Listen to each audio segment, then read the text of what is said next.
Kotor dan berbau busuk dapur SMA Siwa 5 Ambon tak difungsikan kembali.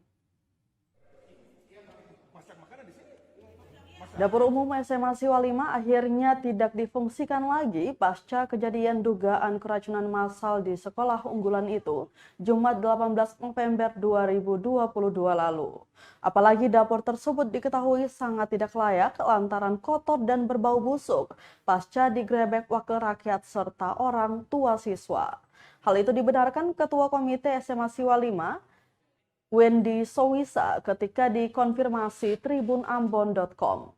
Lanjutnya, dinas berencana membangun dapur umum yang baru.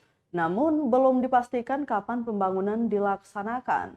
Sementara itu, Tribuners terkait makanan minum siswa, Disdikbud langsung memfasilitasi. Direncanakan santapan siswa akan dibeli dari luar sekolah, tidak lagi oleh penyedia makanan CV Filza Jaya.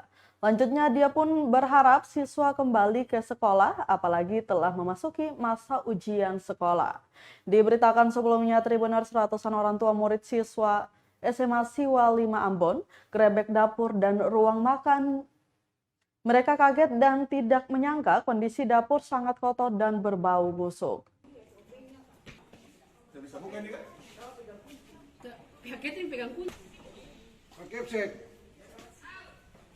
Ini ruang makan? Iya Pak, ruang makan.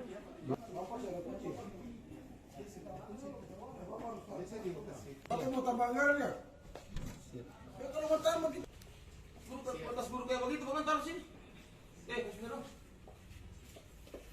Terakhir. Jangan ada ketong kayak begini, anggap ketong. Terima kasih sudah nonton. Jangan lupa like, subscribe, dan share ya.